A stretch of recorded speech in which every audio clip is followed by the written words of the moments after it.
आपको भी hair colour करवाने के बाद स्किन पर रैशेस, इरिटेशन, बर्निंग सेंसेशन या रेडनेस होती है या इनफैक्ट स्वेलिंग तक आ जाती है तो ये वीडियो आपके लिए है।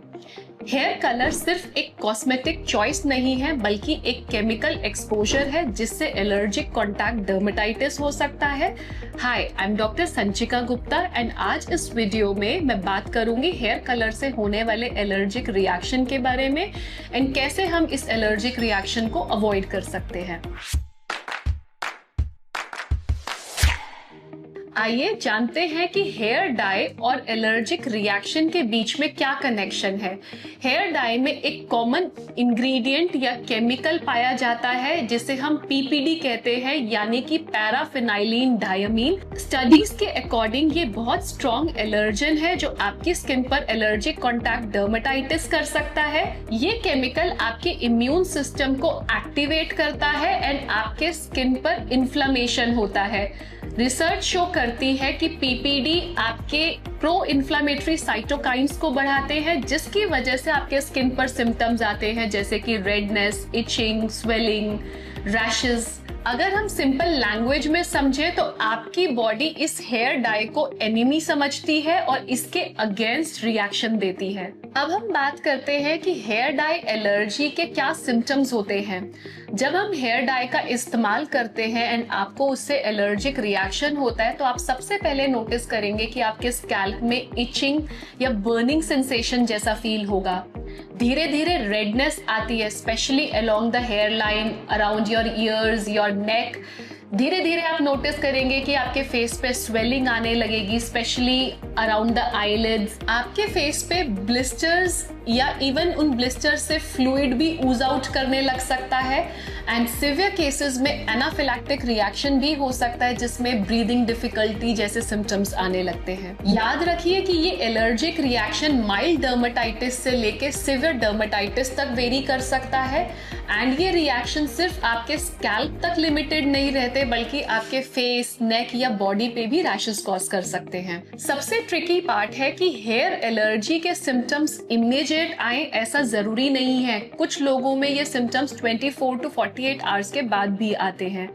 इनफैक्ट ऐसा भी देखा गया है कि कुछ लोग जो बहुत सालों से या महीनों से सेम प्रोडक्ट यूज कर रहे हैं पर उन्हें पहला एलर्जिक सिम्टम महीनों या सालों के बाद आया हो, तो ऐसे में ऐसा कहना कि मैं सालों से सेम हेयर कलर यूज कर रहा हूं तो ये हेयर कलर मेरे लिए सेफ है, ऐसा कहना भी सही नहीं होगा। So who is at higher risk for hair dye allergy?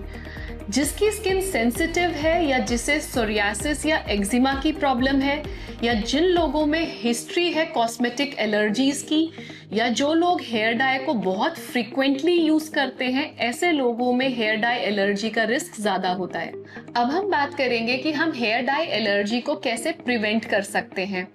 सबसे इंपॉर्टेंट स्टेप है patch test. Patch test is non negotiable. आप हेयर डाई के यूज करने से एटलीस्ट 48 आवर्स पहले पैच टेस्ट करें जिसमें आप हेयर डाई को अपने कानों के पीछे लगा सकते हैं कुछ समय के लिए। अगर आपके स्किन में इचिंग या रेडनेस आती है तो आप हेयर डाई को अवॉइड करो। ये बहुत एक सिंपल स्टेप है जो एक सीरियस रिएक्शन को अवॉइड कर सकता है। सेकंड, नेचुरल या ऑर्गेनिक जैसे लेबल्स को ब्लाइंडली ट्रस्ट ना करें। ऐसे बहुत से ब्रांड्स हैं जो पीपीडी फ्री लिखते हैं लेकिन रिसर्च शो करती है कि ऑल्टरनेटिव केमिकल्स भी एलर्जन का काम करते हैं। थर्ड, आप अपने स्किन बैरियर को प्रोटेक्ट करें। हेयर डाई के यूज से पहले आप अपने स्कैल्प को ओवर वॉश मत कीजिए ताकि स्कैल्प का जो नेचुरल सीबम का लेयर है वो इंटैक्ट बना रहे। ये एक प्रोटेक्टिव लेयर का काम करता है। And fourth, protective application techniques का इस्तेमाल करें। हेयर डाई यूज से पहले ग्लव्स पहने, हेयर लाइन के आसपास पेट्रोलियम जेली लगाएं एंड हेयर डाई लगाते वक्त कोशिश कीजिए कि हेयर डाई हेयर स्ट्रैंड्स पे ज्यादा लगे, आपके स्कैल्प के साथ कांटेक्ट कम से कम हो। एंड लास्टली, फ्रीक्वेंसी को कंट्रोल करें। देखा गया है कि बार बार एप्लीकेशन से आपके स्कैल्प के सेंसिटिविटी का रिस्क बढ़ता है एंड कोशिश कीजिए कि परमानेंट हेयर डाई की जगह आप सेमी परमानेंट हेयर डाई का इस्तेमाल करें। अगर आपको एलर्जिक रिएक्शन हो जाए तो ऐसे में क्या करना है? इमीडिएटली आपको अपने हेयर डाई को थरली वॉश करना है, माइल्ड शैम्पू का इस्तेमाल कीजिए एंड कोल्ड कंप्रेसेस दीजिए एंड जितना जल्दी हो सके आप अपने डर्मेटोलॉजिस्ट से कंसल्ट कीजिए। आपके मेडिकल कंडीशन के अकॉर्डिंग आपको ट्रीटमेंट दिया जाएगा। अगर हम ट्रीटमेंट डिले करते हैं तो आपका कंडीशन वर्स भी हो सकता है। कई केसेस में मैंने देखा है कि पेशेंट पहले माइल्ड इचिंग को इग्नोर करते हैं तो नेक्स्ट एप्लीकेशन में सिवियर रिएक्शन होता है। ऐसा इसलिए होता है कि immune system sensitization step by step होता है, यानी कि हर एप्लीकेशन के साथ आपकी एलर्जी की सिवियरिटी बढ़ती चली जाएगी। हेयर कलर आपकी पर्सनालिटी को एनहांस तो करता है, पर आपके स्किन की सेफ्टी उससे भी ज्यादा इंपॉर्टेंट है। इसलिए कभी भी आप अपने सिम्टम्स को इग्नोर मत कीजिए, पैच टेस्ट को हैबिट बनाएं एंड अगर आपको जरा सा भी डाउट है तो सेल्फ ट्रीटमेंट की बजाय डर्मेटोलॉजिस्ट से कंसल्ट कीजिए, बिकॉज छोटी सी प्रिकॉशन से आप अपने स्किन के सिवियर एलर्जिक रिएक्शन को अवॉइड कर सकते हैं। स्टे हेल्दी, स्टे सेफ, मिलते हैं नेक्स्ट वीडियो में।